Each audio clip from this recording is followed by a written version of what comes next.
os escribas, o rei, os príncipes, os homens do sinédrio, todos eram doentes e da mesma doença.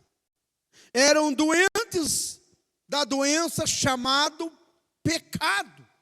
Deixa eu lhe falar um pouquinho da gravidade do pecado, dessa doença. Irmãos, nós sabemos, quando alguém vai ao médico e diz assim, ó, você tem um tumor. Eu até brinco. Alguém fica perguntando se é benigno ou maligno. Eu não vejo benignidade nenhuma num tumor. Mas, se o médico disser, olha, o tumor é maligno, a pessoa, irmão, sai o piso debaixo dela. Ela perde o chão. Ela perde a expectativa. A vida dela passa um filme na cabeça dela. Ela entra em desespero.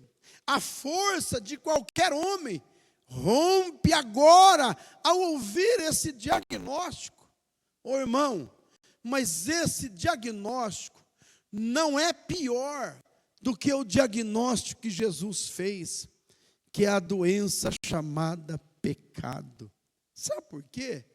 Porque a doença que afeta o meu corpo, que afeta a minha mente, que pode me colocar inerte numa cama, ou que pode ceifar a minha vida em pouco tempo, jamais essa doença vai me separar do eterno, porque está escrito, nada pode nos separar do amor de Deus que está em Cristo Jesus. Eu posso não ter a saúde, eu posso não ter os privilégios, mas com Cristo a minha alma está em paz, porque eu fui justificado por Cristo. Mas quando o diagnóstico é o pecado, aí a consequência é grave. Romanos 6:23 afirma que o salário do pecado é a morte. E cabe uma explicação que o que é morte segundo a Bíblia? Morte é o rompimento da comunicação. Quando alguém morre fisicamente, cessou a comunicação.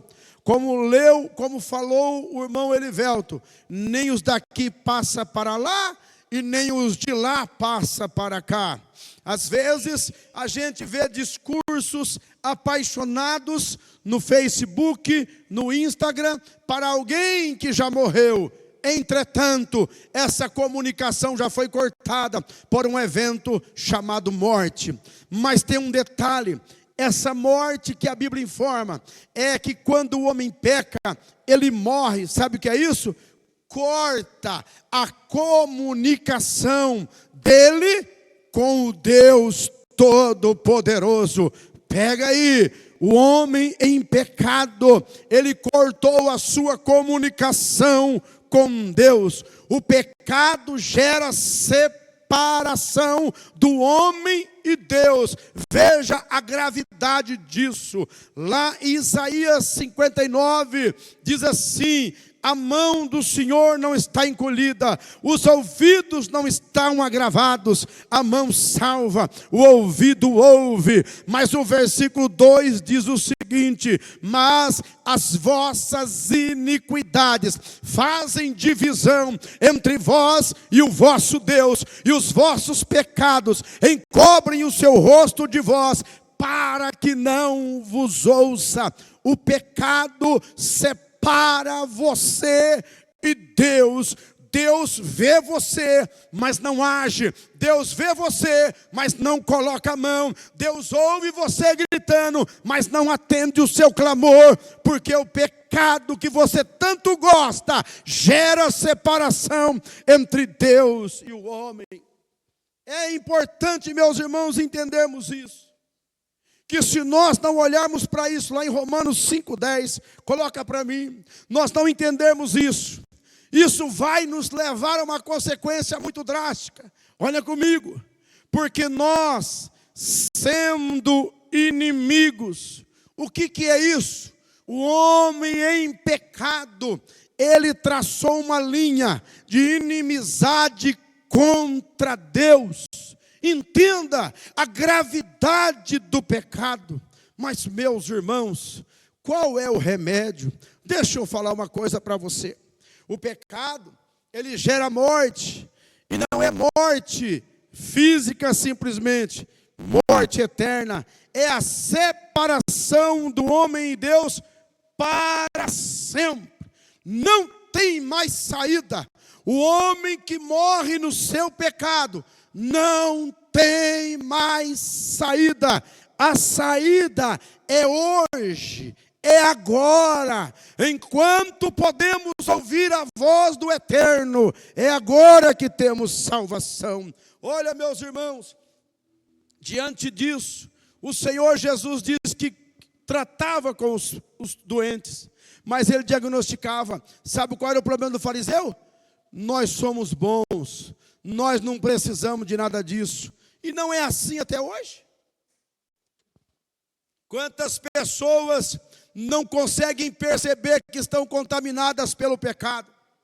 Quantas pessoas que se julgam boas porque faz uma boa ação para alguém aqui? Quantas pessoas se julgam boa porque faz uma caridadezinha para alguém?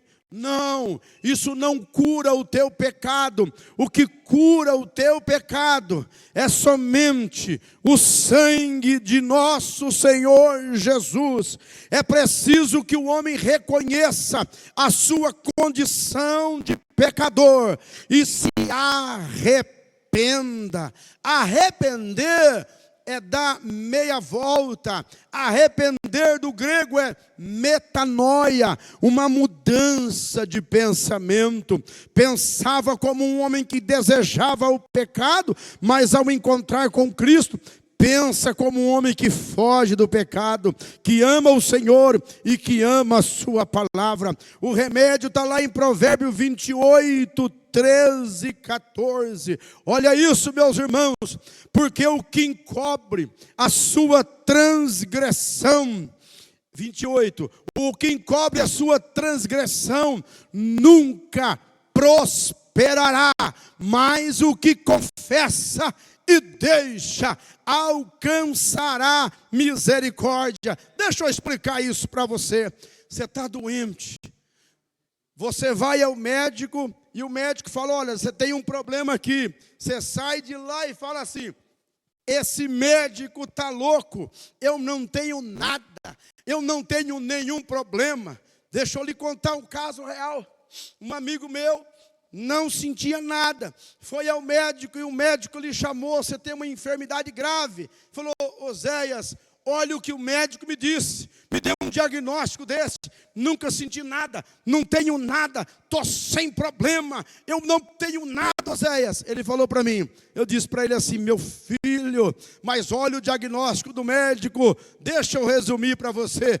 2 meses depois, ele se foi com a enfermidade que ele achou que não tinha. Eu vim olhar para você aqui hoje e dizer para você: tem uma enfermidade dentro de você que chama pecado. E isso aí precisa sair, porque vai gerar morte em você. Pastor, o senhor está me acusando? Não. Romanos capítulo 3, versículo 23, diz a Bíblia: porque todos, eu, nós, vocês, todos pecaram e destituídos estão da glória de Deus. Põe o versículo 24. E todos carecem da misericórdia, todos carecem da bondade do nosso Senhor Jesus. Olha isso: sendo justificados gratuitamente pela sua graça, pela redenção que há em Cristo Jesus. O remédio é se arrepender,